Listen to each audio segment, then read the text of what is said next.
Welcome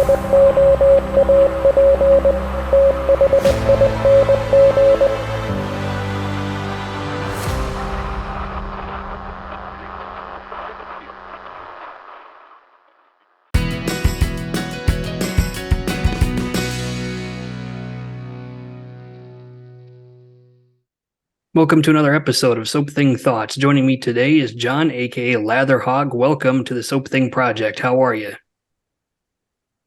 I'm good, Ben. Thank you so much for having me on the show.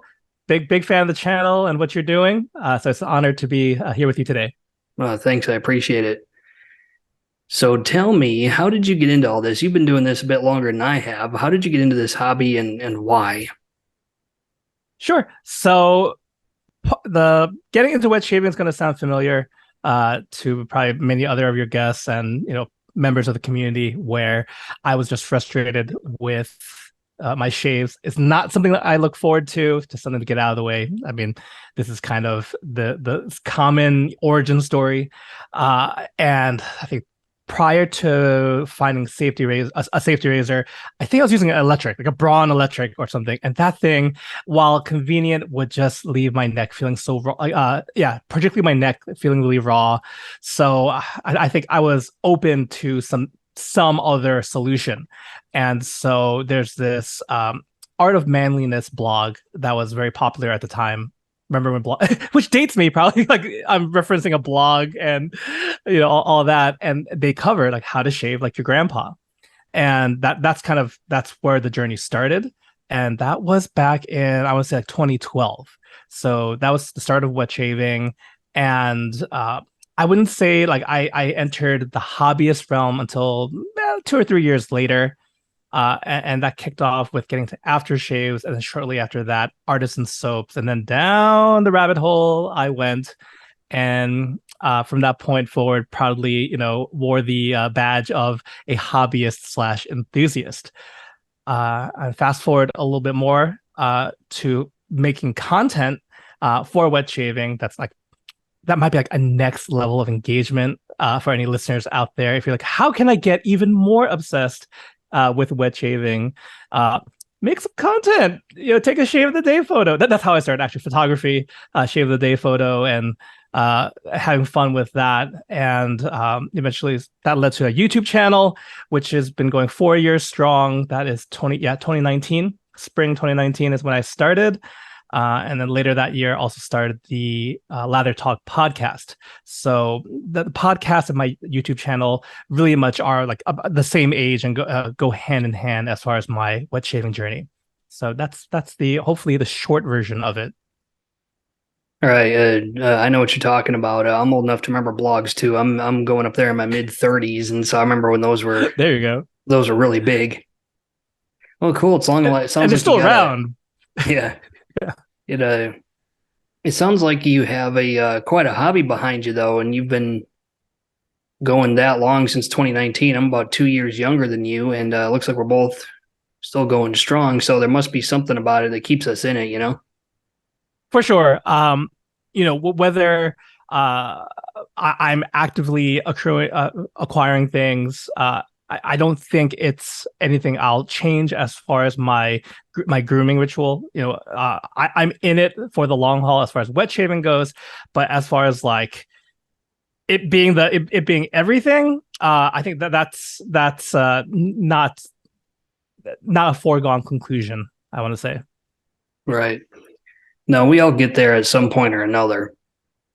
It's just the kind of the circle of the hobby. You get to where you're just all into it and that's all you want to do, and then it gets to where you have other hobbies that you're looking at, and this becomes a secondary thing, and there's no shame in that, none at all. What I brought you here for was to talk about the Chosen 12, and for me to kind of reflect on these 12 sets of shaving soaps and aftershaves. So for those who are not familiar, let me tell you what the Chosen 12 are. Those were the original 12 shaving soaps and aftershaves that I brought with me over here to Turkey on the plane when I thought I was only going to be here for 12 months. And the original intent was to use just those, to do one video a month for 12 months. My intention was to cut way back on content. Mm. In hindsight, I ended up having way too much time on my hands, and not cutting back content seemed like the right thing to do. But how the chosen 12 were picked is I laid out each of the 12 months that I was going to be gone, and I assigned each of those months a category or a theme. And then I took 2 soaps out of my collection, put them together, flipped a coin, and the coin toss winner was the set that was going. So we're going to talk about those in at length while we're on this video. But before we do that, I'm going to do a giveaway. So what I want my audience to do is go ahead and put in the comment section of the video chosen 12, exactly the way you see it at the bottom of your screen, plus 2 of the months that you would be interested in having. And then a week from when this video is released, I will pick a winner, and that person will get those 2 months. So 2 sets of shaving soaps and aftershaves out of the 12 that I have surrounding me right now that we're about to go over. So definitely get in on some of that. Okay, let's start with June. June was the first chosen one. The theme for that month was it had to be a Mediterranean scent. The coin toss loss was to Moon Soap's Sorrento, which I think has sadly been discontinued. And the coin toss winner was Tallow and Steel, Sicily, with the matching aftershave splash. In hindsight, I think I'm fine with this one. It's a very authentic smelling representation of itself. It's got citruses, it's got lavender. Tallow and Steel really prides themselves on making shaving soaps out of essential oils that are sourced from the location that it is trying to emulate. In this case, Sicily, or what's that island called off of the coast of Italy? I think that is Sicily. I think the capital is, or the biggest city over there is Palermo, isn't it? That I'm not sure the capital, but yeah, the actual island itself. So, so tell me, Ben, does it smell like some sort of take on Acqua di Parma? Because that's kind of the be all of an Italian citrus. No, this smells like citrus peel and slight florals in the most brutally realistic way possible. It does not smell Okay. cologne like a lot of people put it. It really doesn't smell like a synthesized fragrance. It smells like what you would be smelling if you walked through a bunch of bergamot trees, basically. More photorealistic is a term I've heard used. Yeah, basically. It's kind of just like putting you in the environment, which so I don't have a lot of Tallow and Steel, but I know that's a big part of their kind of their mission statement, and I've always been impressed in how they've carried through the years, have that naturalistic, photorealistic kind of bent for all their scents. Right. So this one I'm pretty much fine with. If I could do this all over again, I think I'd probably pick this one again. Okay. So now you have $12 million questions. Which would you have picked if it had to be a Mediterranean scent? You don't even have to flip a coin. You're just going to pick one. For Mediterranean, I think to keep things simple, we'll keep it in the realm of Italian citrus. I think that I've always enjoyed like that kind of scent. I'm trying to think because it's been a while since I used one though. One that came to mind is Gentleman's Nod Cosecha Catalana. Probably just for recency. That definitely is a nice scent. We've kind of mentioned size of the collection, so just because I think you want a more spur of the moment answers. right? Unless it's okay for me to open up my handy dandy spreadsheet of my collection. Yeah, you can do whatever you want, man. It's fine with me. You know, Okay. if we got to take a break for a minute for you to open that up, that's the beauty Oh of no, you Zoom. can. Yeah. You can. If you want to keep going. I mean, that's a pretty good. Like, I'm happy with that choice though, too. But so I don't mind. Like, I am. That's not a bad answer at all. So, Gentleman's Nod, Cosacea catalana for June.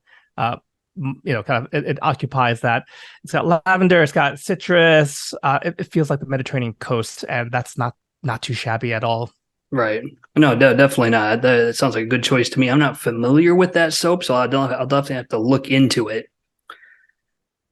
Okay, let's move on to July. July's theme was that it had to be a bay rum scent.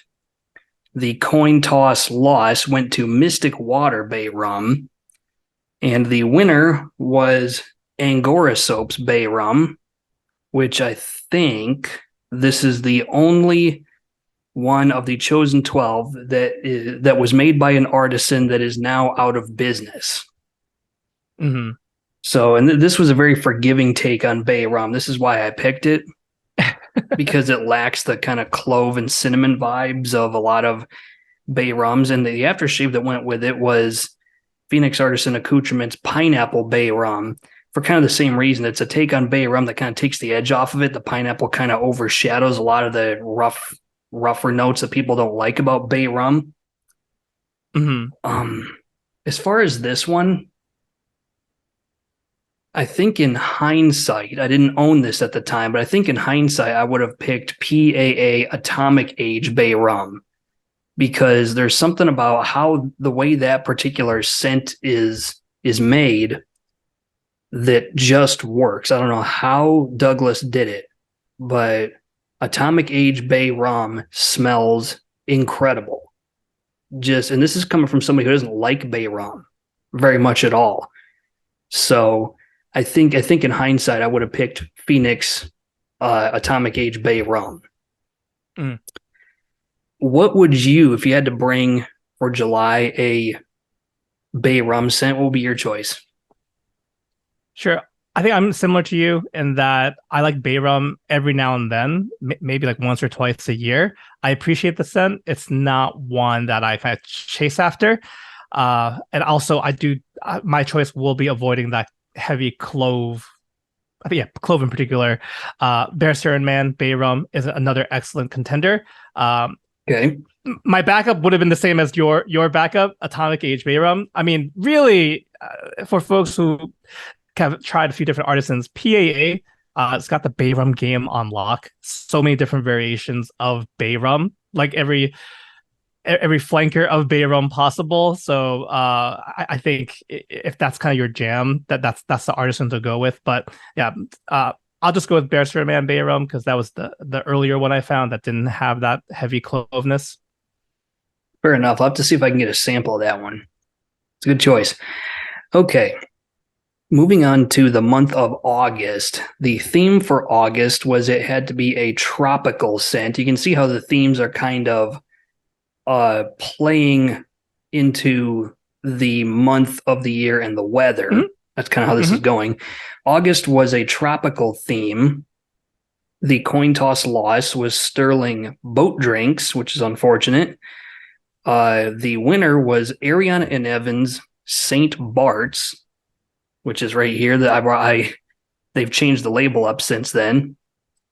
And the aftershave was Sterling Island Man with this indigo blue liquid.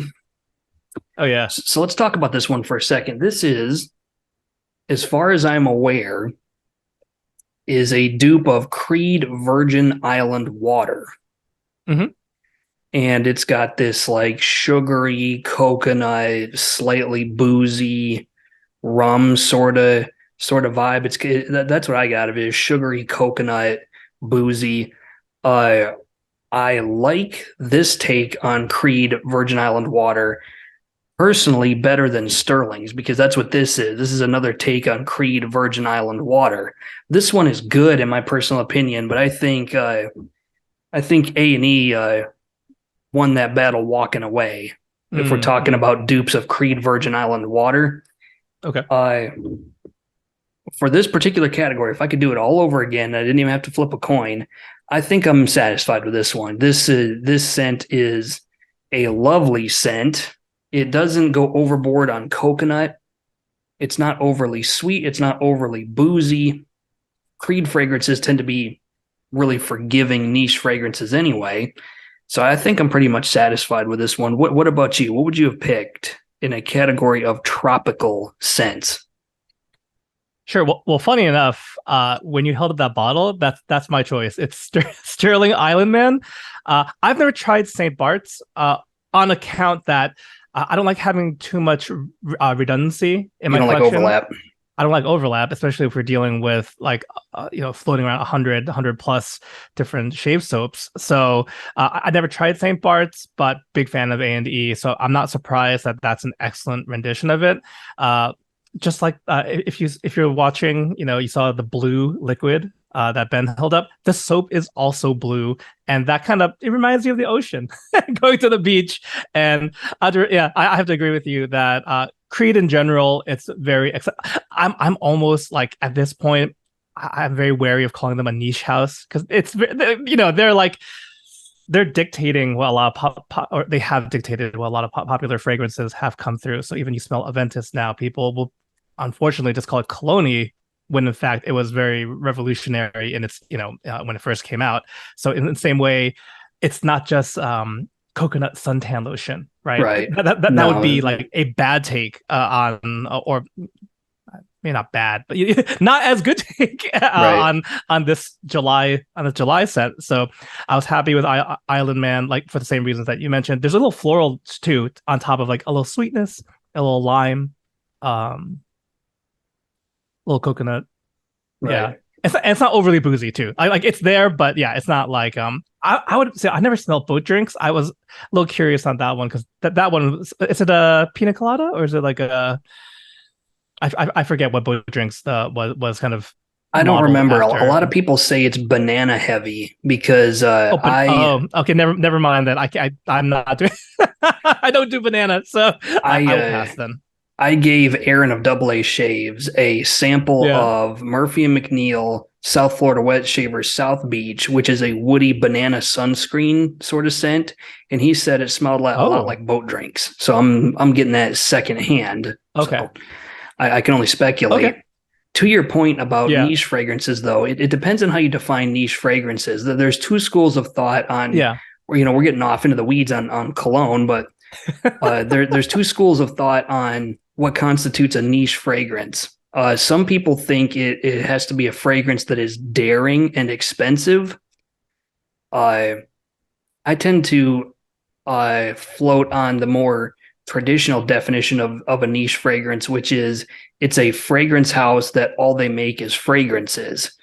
So like an example of one that's not niche or one that would be a designer fragrance would be like Prada or Dior or Tom Ford. Sure.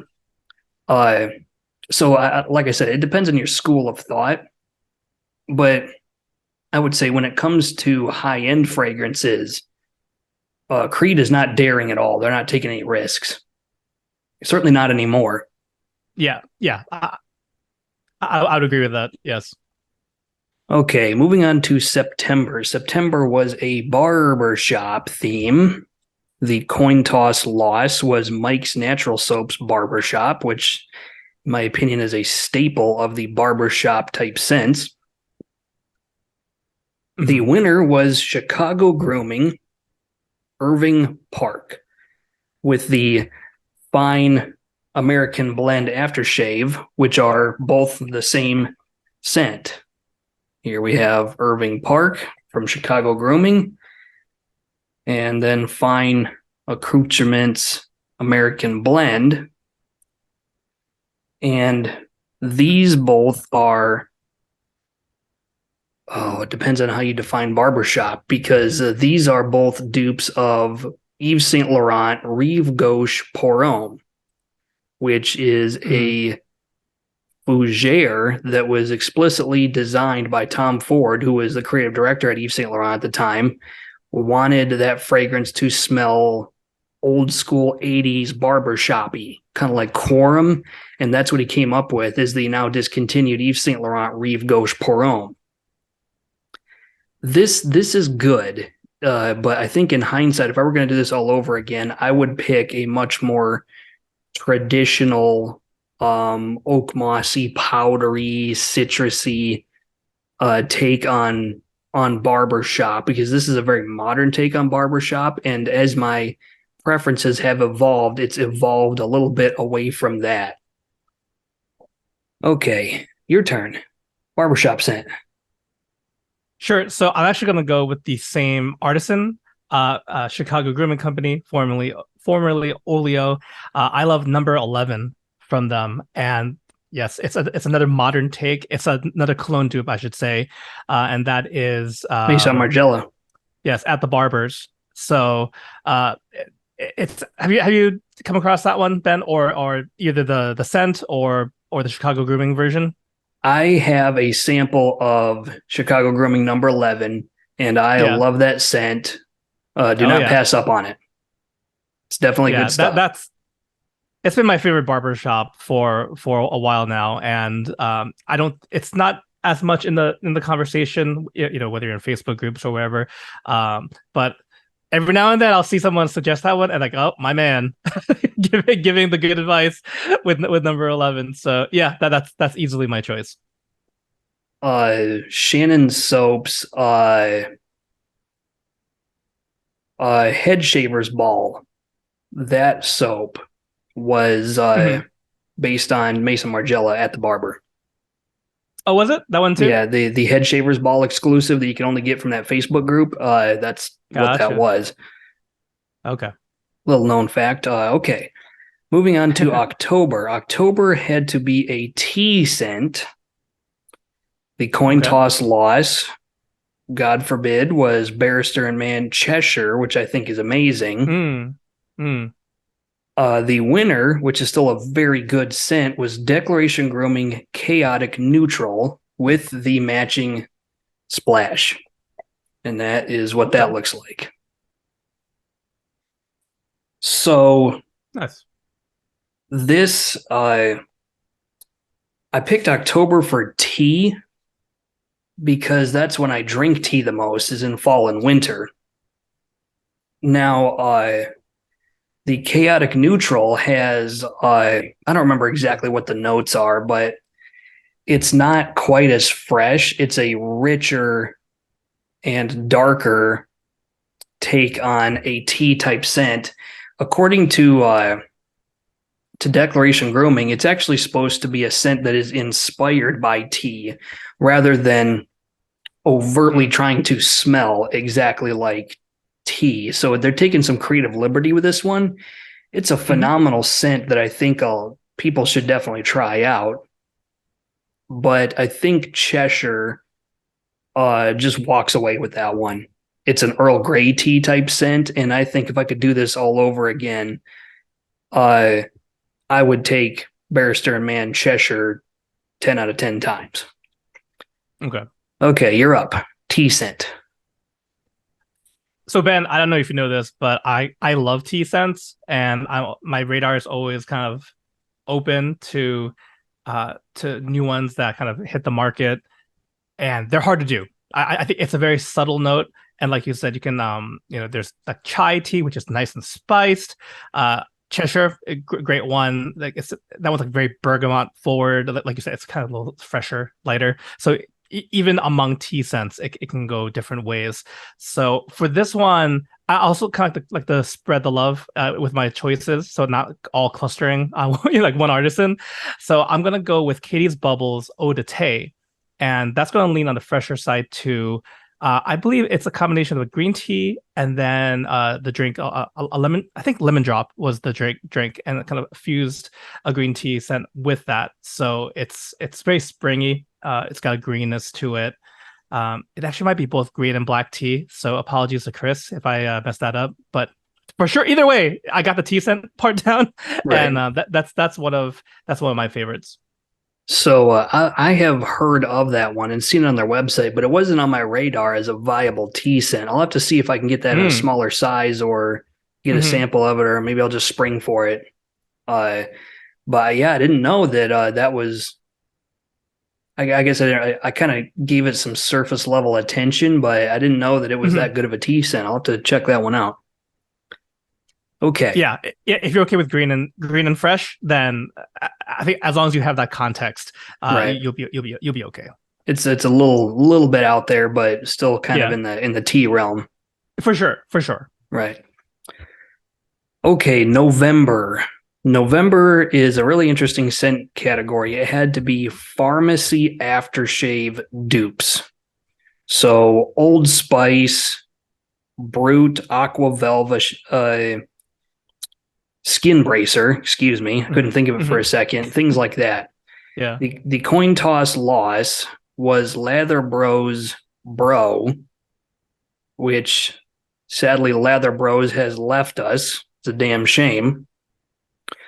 But the coin toss winner was Phoenix Artisan Accoutrements Shave Chaser with the matching splash. This came out right before I did all the coin tosses, like literally like a week before I started narrowing everything down. And I think it's the only Skin Bracer dupe on the block, but leave it to Douglas to figure out how to make it smell exactly the same for all practical purposes. This one's good. I believe I think Strike Gold Shave does, or they did a version in the past, at least. It might have been a Hoover, perhaps. I'll have to look into that. I don't know. It'd be cool if they did. This one's a good scent. Not like you said though. Not many. Yeah, not many out there for Skin Bracer. Yeah, there really isn't. There's not many out there for the one that I think I would have picked. In hindsight, knowing then what I know now, I would have picked PAA's Sacra Blue. Okay, I got 2 tubs of that. It's an Aqua Velva dupe. That is has become more desirable to me just slightly than Shave Chaser. So I think if I could do this all over again, I would have picked PAA Sacra Blue for this one. What about you? Pharmacy aftershave dupes. So this one will be a little tricky, only because I don't find myself drawn to that category of scents. I've tried them. I mentioned I explored a bunch of aftershaves and then shave soaps, and I did find that like nostalgia is not one of the connections I have for wet shaving. That's just not how I came into it. So a lot of people have great connections, great stories with grandfathers, uncles, etc. So I didn't have that, and to me they all just. I'm sorry, guys. The pharmacy aftershave just smelled dated to me, and I didn't feel like smelling dated. like 20 plus years to my age. So, but that being said, I do enjoy like Old Spice. Again, kind of like with bay rum, once or twice a year. So one of my favorite renditions of Old Spice was Barrister and Man Reserve Spice. So I'll choose that one. That's a good one. I've got that one in my personal collection. It's a very good take on old school Old Spice, because Old Spice now doesn't smell anything like it used to. It's watered down as hell. Okay, moving right along. We are up to December, which of course had to be a Christmas scent. The coin toss loss was Black Ship Grooming Christmas Cannons, and the winner was Cooper and French, Santa's Workshop. Now, Cooper and French, I think, is easily the most obscure artisan on this list. You don't see people talking about him that often. Yeah. So this was a very, oh boy, rich and kind of dark fruit, cranberry, honey, sweet. It's definitely Christmas. Really rich and really sweet, dark fruity-ish. I'm pretty much satisfied with this one. I don't have a ton of Christmas scents. It's hard to tell if I would have liked soaps like Sterling Christmas Eve, like a pine type scent. Every once in a while I get in in the mood for that, but I think if I'm really trying to go hardcore Christmas, it's got to be Cooper and French, Santa's Workshop for the win. Mm. Okay, go ahead. Yeah, I think I don't usually find myself drawn to like overly sweet scents, and I think either like Christmas cookies or like pine tree, right, is what people typically go to for Christmas. Now I'm going to break my own rule because I know I mentioned I'm trying to like not choose all one artisan, but based on the categories, this is what I'd go with. And when we enter that Christmas season, like December hits, I get my tub of Bear Stearns Man Vespers ready because it does. It's based like on a German Christmas market, so it's got that like pine element into it, but that's like one of many.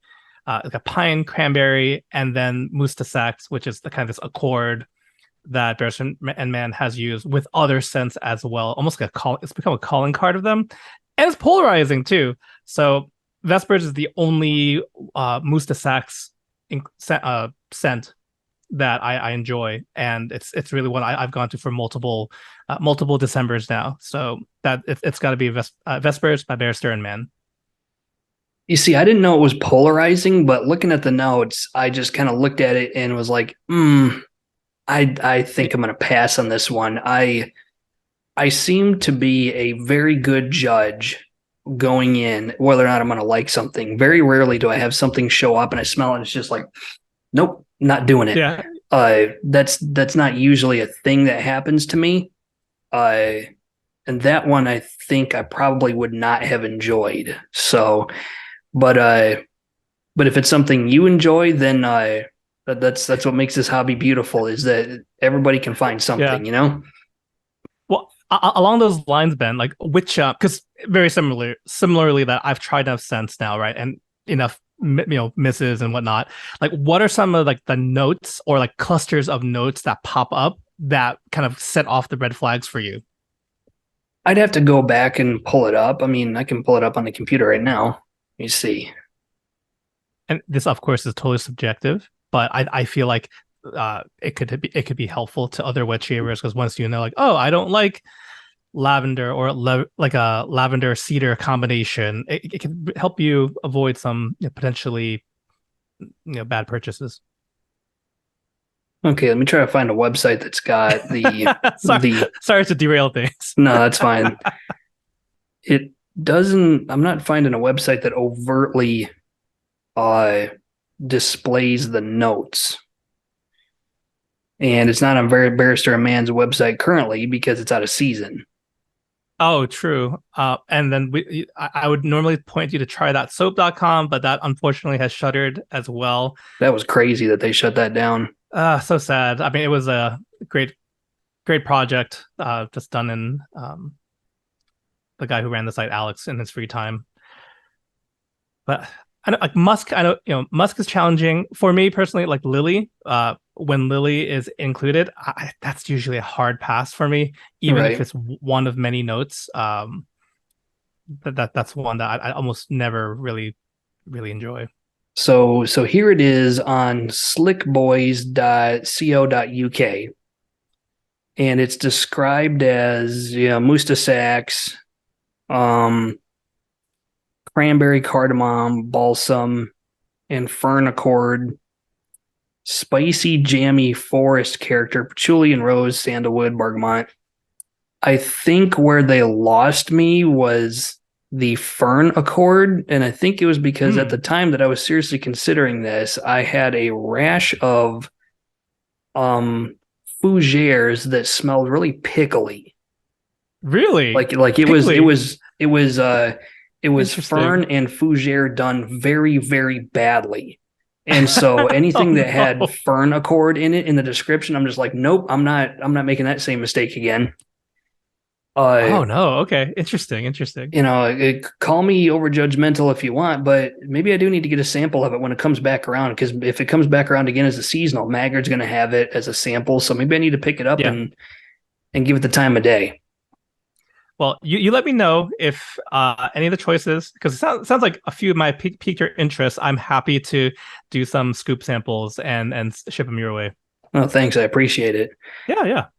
Okay, moving on to January. January was a winter wild card. That's the scent category. So basically, it had to be any scent that could possibly be described as belonging in winter use. It's in your bathroom in the winter and in the closet in the summer.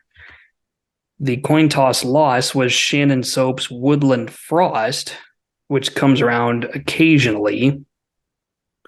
The winner was this one right here. It's Hendrix Classics and Company Alpine Forest, Okay. which is a fir balsam scent, and it's got the matching aftershave right here. Aftershave balm. This is very simple. I think it's only like 1 or 2 notes. I think it's like fir balsam and menthol. So it's balsamic, piney, and resinous, but in a very forgiving way. So if you're somebody that doesn't like pine scents, you would probably still be okay with this because it's very forgiving and smooth. And for January, I could think of none better. I think I'm happy the coin toss turned out this way. Mm. Okay, your turn. Winter wild card. Yeah, yeah. I do like a lot of cool weather scents. For this one, I probably would have to go with one from House of Mammoth, Mood Indigo. That one has a bit. It's like its name kind of implies. It's a little moody, a little dark, and there's a whole bunch of notes in there, and I don't have it in front of me, but one particular note that kind of brings a little bit light to the darkness is blueberry, or a little sweetness to the darkness. A very interesting blueberry note in the mix. It's a very wonderful, complex scent, and one I really like to reach for in the cold months. So, Mood Indigo, House of Mammoth. So it's interesting that you mentioned blueberries because I'm from the northern Michigan, which has Mhm. some of the best areas to pick blueberries that I've ever seen. Apparently, if you want to go to a place that has very good like blueberry bushes that have popped up wildly, like in the wild, it's Mm. best to go to a place where there have been forest fires historically Oh, interesting. because I don't know the science of it, but I guess it spread the bushes around and the seeds kind of got spread around really, Yeah, yeah. really copiously. Okay. So something to look into. I could be full of crap, but I seem to remember reading that somewhere.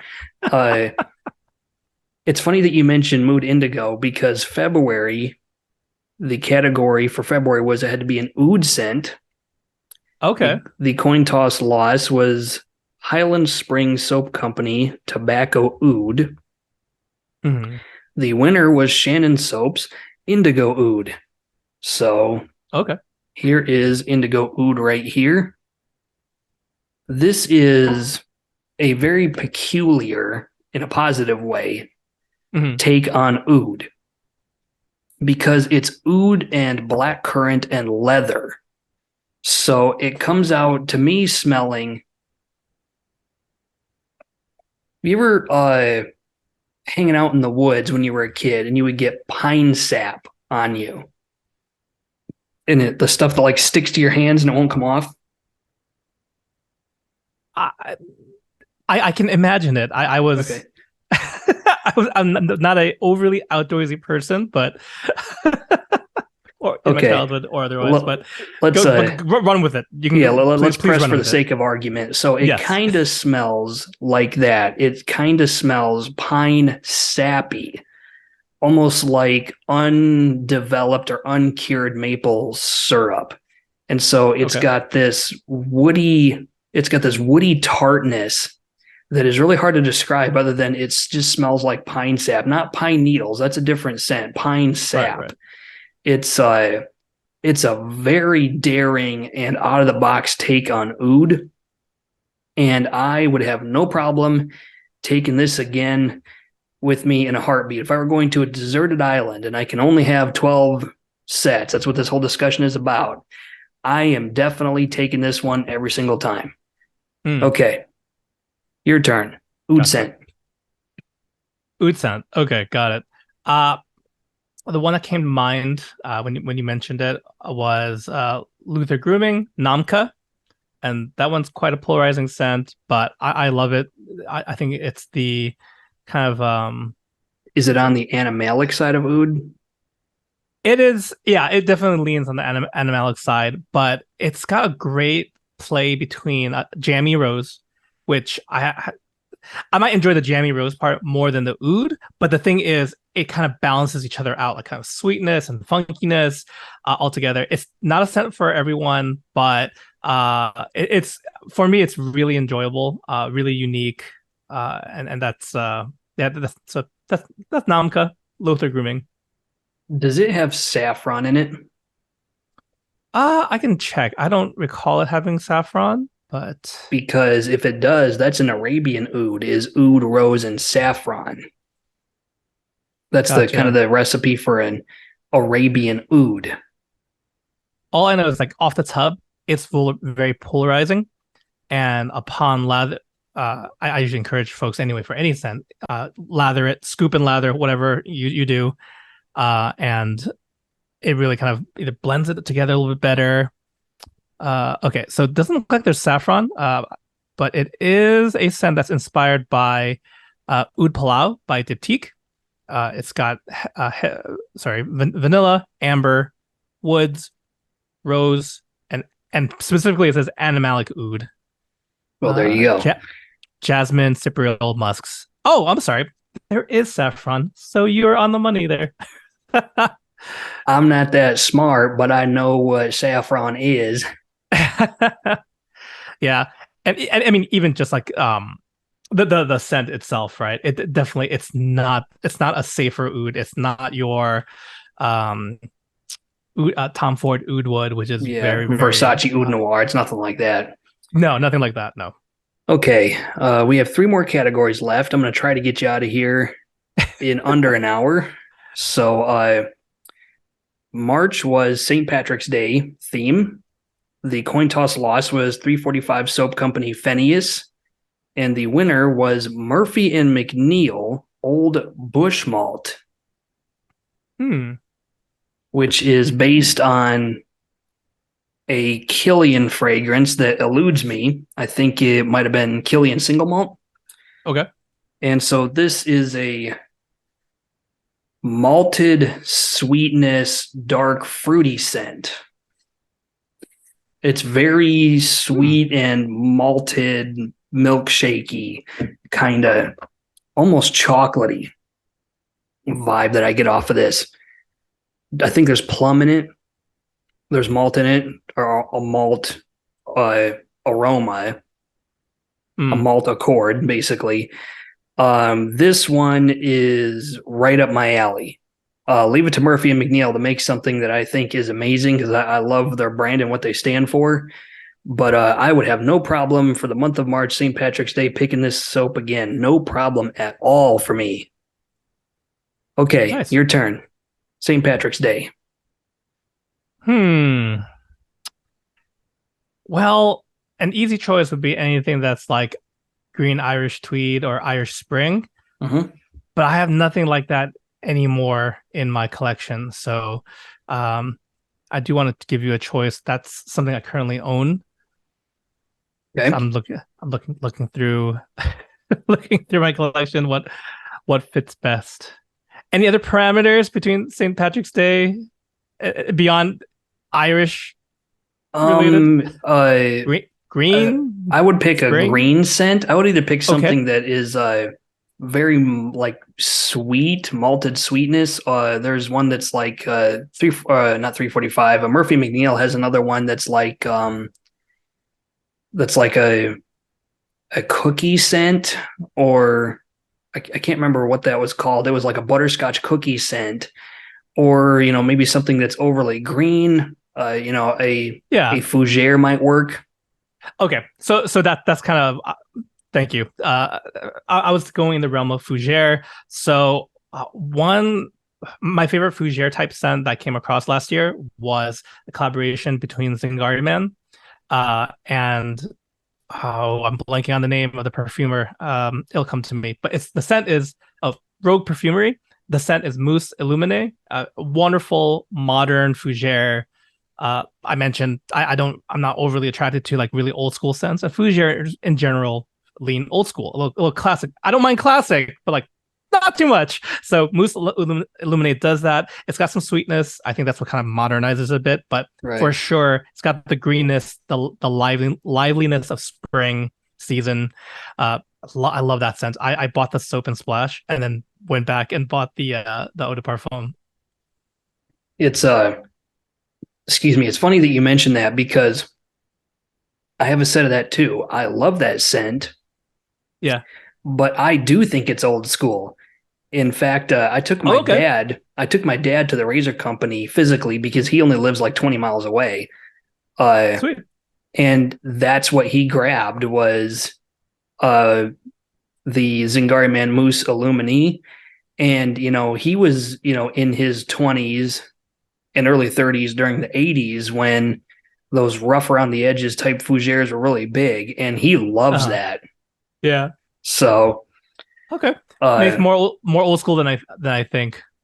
I think old school doesn't always mean bad. Like, Oh no, I've no, no! turned, Yeah, yeah. It's a certain style. I right. should say. I didn't mean to give the bad connotation, but Like, that's I've cool. turned, He found that one and really liked it. yeah, he really liked it. I've turned a couple people on to Chanel and Teus. I put a Mm. bug in a couple artisans' ears to try to make a soap out of that. That stuff. You want to talk about masculine? Holy crap! That's like all castoreum and oak moss, and it's and leather, and all that. That thing is a mess, but I love how it smells. Okay, moving on. We got to get this done. Uh, April. You're fine. You're good. You're good. April was a spring wild card, so anything that is best used in the springtime. The coin toss loss was Katie's Bubbles, Laterra Verte, something like that. The winner was WSP Matterhorn, which is a limited edition. It comes and goes. And Mm. I paired that with Prorazzo White because Matterhorn is a dupe of Creed Silver Mountain Water, which is a citrus and green tea and black currant and sandalwood type of scent. And it comes out to be this really brisk and crisp and tart, just kind of. It smells like if you were on a mountaintop with melting snow and flowers and like the wind blew in your nose. Mm. And Sounds good. Perezzo White has green tea and oatmeal, and so the scent matched very well. So I picked those two. And I think if I were going to do this all over again, I would pick the Murphy and McNeige. Wow, I cannot speak today. Murphy and McNeil version of this scent, which I think is called Plata.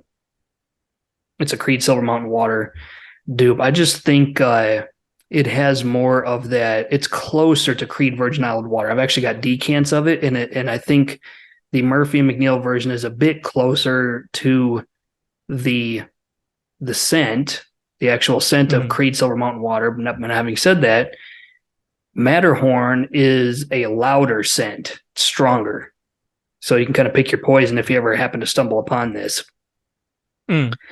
But Gotcha. I would pick Murphy and McNeil Clad if I were going to do this again. Okay, spring wild card, you're up. Sure. So, spring wild card. We're gonna revisit Gentleman's Nod. They had the scent Musashi, favorite scent from 2022. It overlaps with some of the other categories, and that tea is one element of many, but it's a wonderfully blended scent that I think thrives in like warmer weather, but it's got enough going on that it could be a year-round scent. So like if our submission to the 12 sets is like it's expanded desert island kind of thing, I Right. definitely wouldn't, I wouldn't want to be stuck without Musashi. Fair enough. I'll have to check that one out. Okay. The 12th and final month, which was May 2023, the category was fragrance dupe, which left a lot of room for Mm. for a lot of different things, but Mm-hmm. it had to be a fragrance dupe. The coin toss loss was Sterling Deep Blue C. The coin toss winner was Crown and Crane Mackay with the matching aftershave balm. Now, Mackay is a dupe of Aqua de Joe by Armani. Okay. The Sterling Deep Blue Sea is a Blue de Chanel dupe. Now, this one, if I were going to do this all over again, Mackay would be a hard no thank you because Really? the scent strength for me was kind of low, and it doesn't represent Aqua de Joe quite as well as some other dupes of it. Plus, my particular tastes have changed in the 12 months that I've been out here. And I think if I were going to do this all over again, I would pick something way more daring and old school and just out of left field, like Denton Magic KRS Classic or something, which is a dupe of Yves Saint Laurent Koros. It's like one of those dirty masculine 80s fragrances that that doesn't seem to want to die because people have a special appreciation for it. But I would have picked something like that. I would have picked something way more masculine and older smelling because that's kind of the direction I've been going with my scent preferences. Okay, you are up. Fragrance dupe. You're probably gonna have to think about this one for a minute. No, there are a few I enjoy, and also I'm trying to think of like what artists in heaven I had a chance to spotlight in my choices. So we're going with Declaration Grooming, and I really could.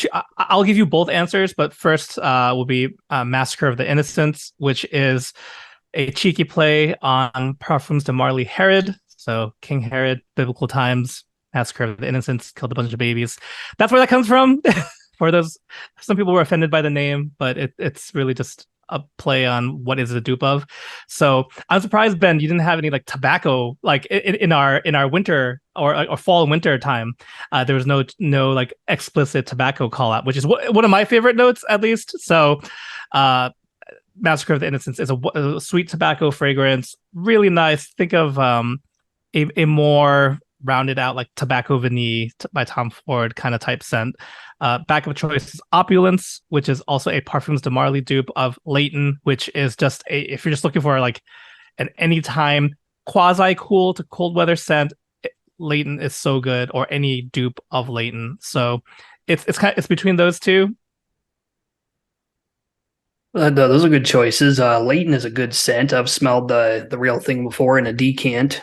To your point, though, the reason I didn't pick tobacco or something that's like really tobacco forward, is because in the winter time, I will tend to gravitate more towards woody scents. So like I have a lot of sandalwood, a lot of oud, a lot of cedarwood, but not a lot of tobacco. I have some, but not a lot of tobacco scents. Like when I get that first sniff of fall is coming, like the woody soaps come out so fast it's not even funny. Gotcha. That makes sense. That's definitely another direction to go in that same, or combine them, because sandalwood is one of my favorites too. Do a tobacco and sandalwood. That's actually not the worst idea. I'll have to check to see if anybody's doing that. I'm sure somebody is. And that's it. That's the list, folks. That was the chosen 12. So if you are interested in this giveaway, go ahead and put the chosen 12, the words chosen 12, exactly the way you see it at the bottom of your screen, into the description of the video, and include, the names of the months, the 2 months you would prefer. So November and January, or July and September, like whichever one you want. And I will pick a winner a week after, and I will send it out to you. All right, let's spitball about a couple of things before we get out of here. Where would you say you are in your phase of the hobby? Sure. Great question, because that's something I'm actively dealing with. I think I currently, as we record this, we're at the tail end of June. July is usually a time where my family travels a lot. My wife is in education as well, and that's the most wiggle room we have. And I have two school age children, so we cram in all our visits to both sides of the family. So that's New York and Hawaii relative retrospect. What the? I can't speak. I'm sorry. It's those two locations that Yeah, we you hit up. either can't speak either, huh? No. I was telling Ben before that I'm dealing a little bit with a cold, so brain might be a little scrambled. Anyway, it's a lot of travel in that month, and I usually take a break anyway, taking a break from content creation, I should say, in particular. So, my hobby journey is very much tied with the content creation part, and when I'm not actively looking for like too much stuff, whether it be software and hardware. The big theme for this season is using what I have, appreciating what I have, and even rediscovering some of the things I have. So even as I pulled up the spreadsheet of my sub collection, and as Ben, as you were sharing kind of the each month topic, I definitely scrolled through some and made some mental notes. Like I have not used that soap in a while. Like it's been like 6 to 8 months since I used that. And I would love to use that. Some of them were the actual choices I gave you. So kind of hunkering down, taking stock of what I got. At the same time, I've been selling things and giving away things to to folks in the community just to be able to have a clearer vision on what's there. So I'm definitely in a reduction phase. As I mentioned, I'm not like out of the hobby by any means. I love wet shaving. I've met and I have a great community amongst wet shavers. So I recently went to the Maggard meetup in the beginning of the month, and that kind of doubled down that whole appreciation, where meeting people in person. Some people you've only talked to online. It was such a wonderful experience, and I don't know. It gave me it put things into perspective for me as far as what my wet shaving journey is all about. So yeah, sorry if that's a little rambly, but appreciating what I have and appreciating the people I've met along the way. No, that's fine. I really wish I could have been to the to the Maggard meetup this year. Hopefully they do it next year at about the same time, or maybe even a Yeah, little bit later, and I'd be able to make that one yeah. because I'm supposed to come back to the States in May of 2024. Oh, nice. So hopefully I can make the next one. Me personally, I think I'm actually a little further along than you. I not only slammed on the brakes, but I threw it in reverse. Like Yeah. I've been moving stuff out the door pretty rapidly that at one point I never would have thought I'd be getting rid of. And like when I get to the States, I'm Mm, selling most of my razors because I've kind of gotten to where all I care about is where the rubber meets the road. And I'm just like, I've got all these razors that are too much of a challenge to use. I don't enjoy using them. So why do I have them? So uh, yeah. there was actually one point here recently, like within the last couple months, where I had a conversation inside my head where I was like, should I be thinking about an exit strategy? I Mm, ultimately decided now is not the time for that. So the folks who appreciate my content, you're not going to lose it soon.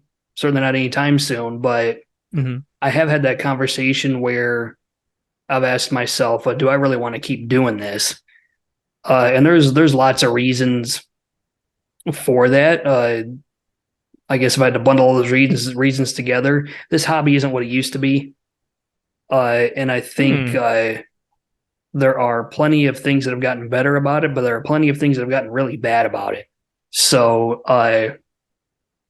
but I think every once in a while you have to have that conversation with yourself where you ask, is this something I want to be so heavily involved with still? Uh, right.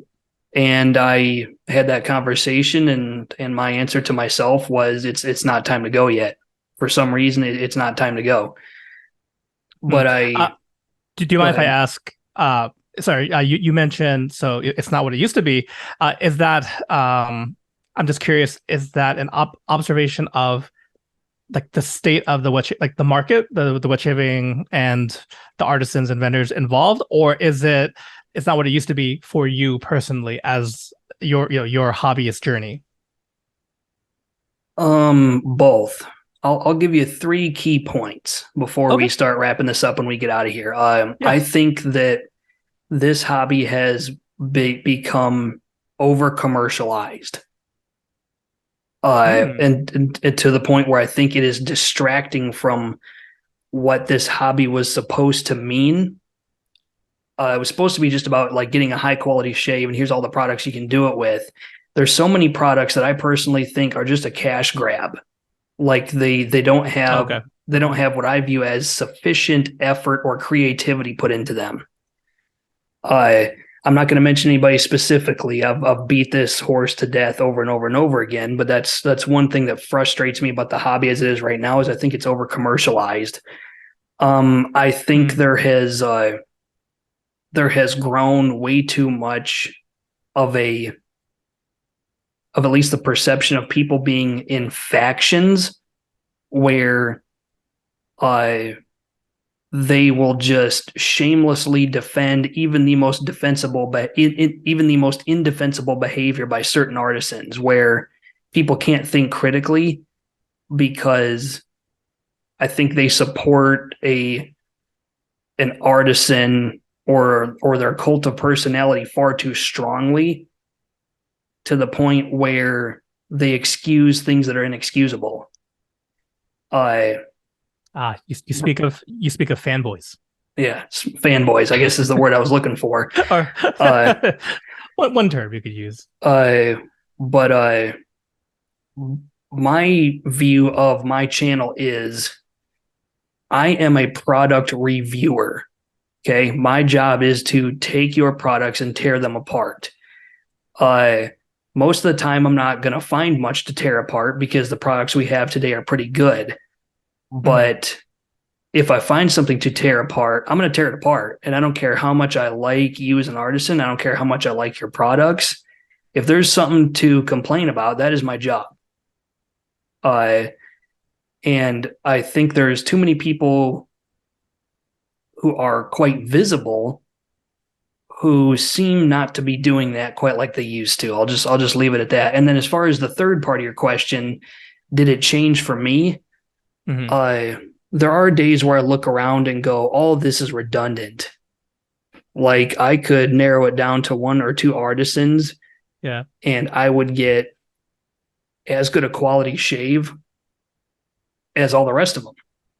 Mm. So one of the things that almost drove me completely out of it, and then I kind of backed off of the cliffside, was does scent really matter to me?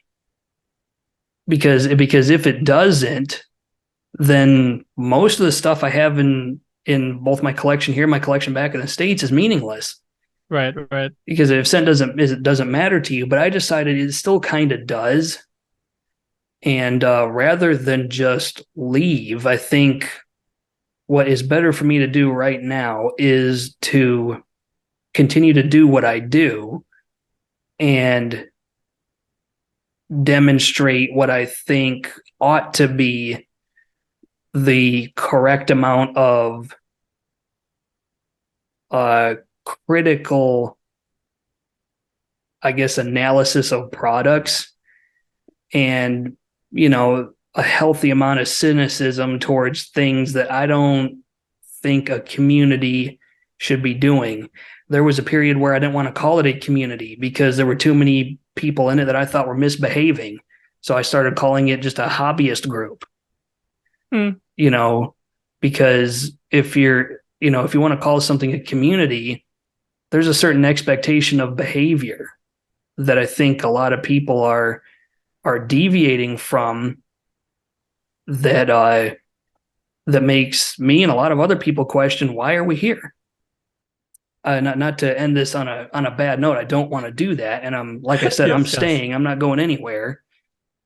But I Right. went through a period where I was really frustrated with a lot of artisans, a lot of wet shavers, a lot of retailers, and I finally at a certain point, you reach a mental space where you're just like, why is this making me so angry?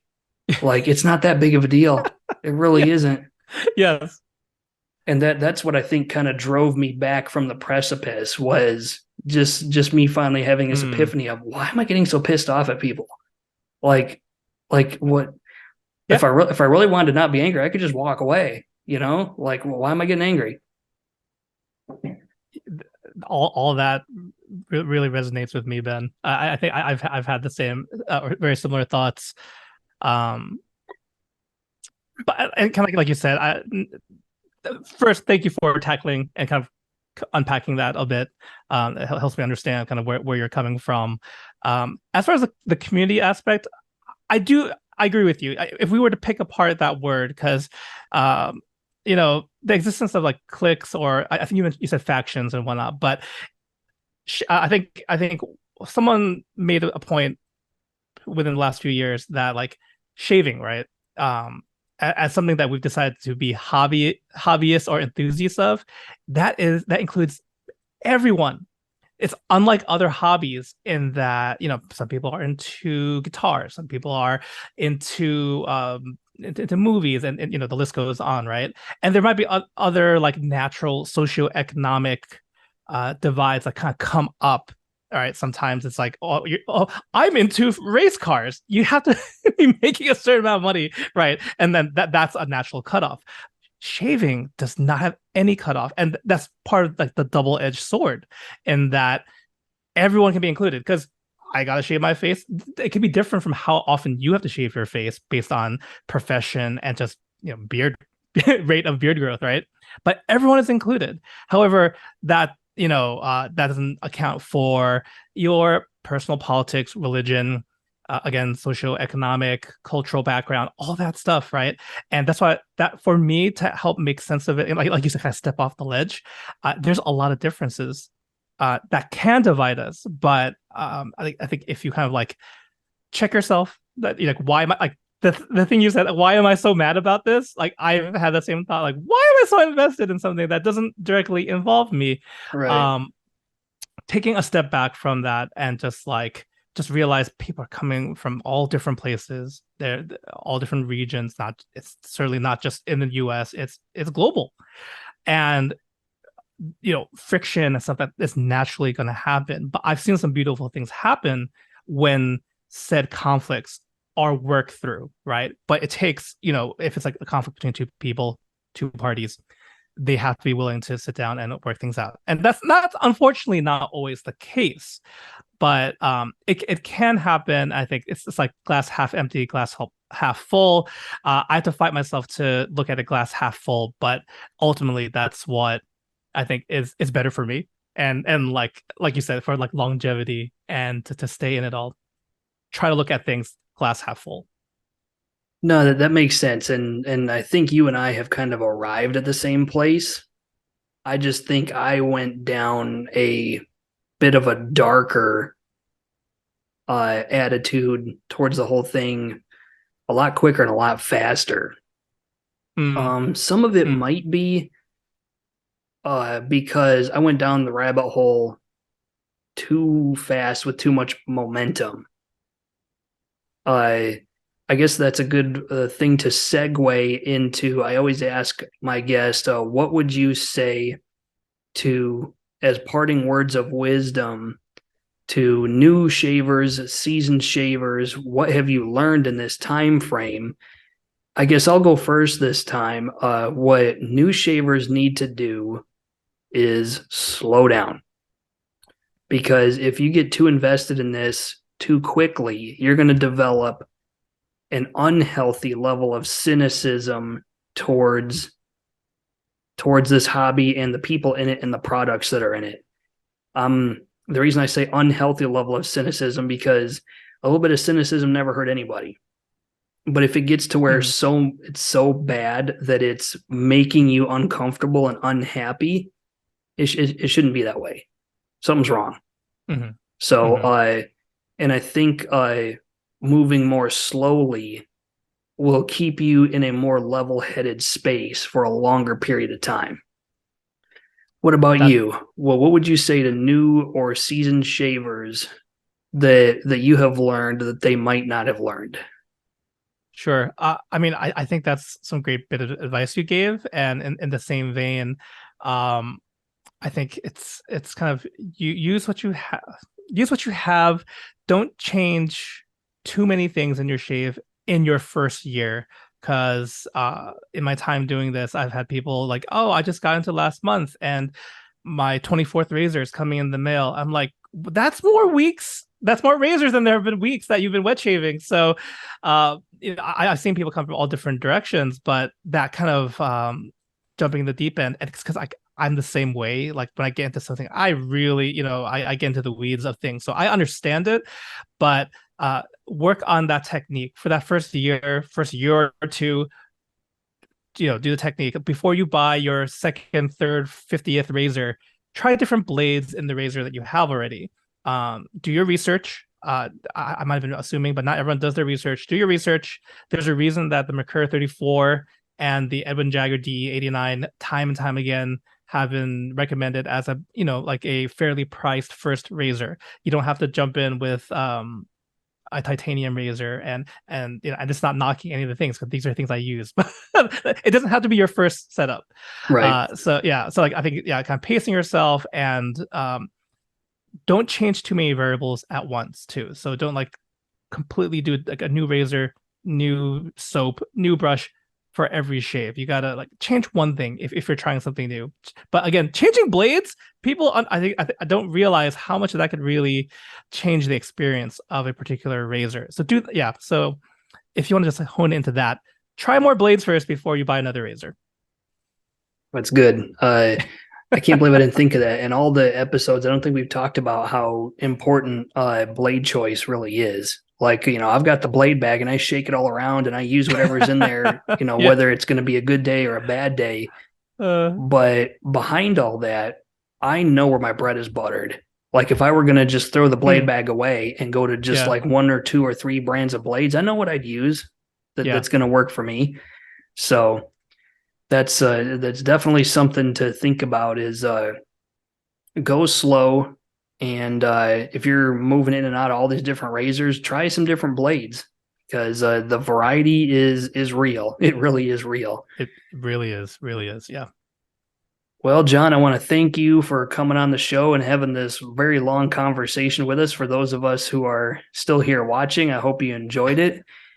Questions, comments, put them in the comment section of the video. I will go ahead and put John's card towards the beginning of the video. You should have already seen it. And I will put all of his social media places where you can find him in the description of my video.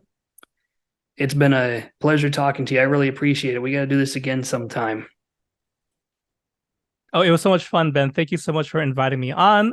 It'd be a pleasure to talk to you again on whatever topic you're thinking about at the time. Because as I told you, I love talking about wet shaving. Kind of just, I think we've been in this long enough where we've seen different angles, and it's always great just to talk shop. So thank you again for having me on. Thanks for coming on. I appreciate it. All right, everybody, we got to get out of here. This is Soap Thing telling you, as always, shave like you mean it. Thanks for watching.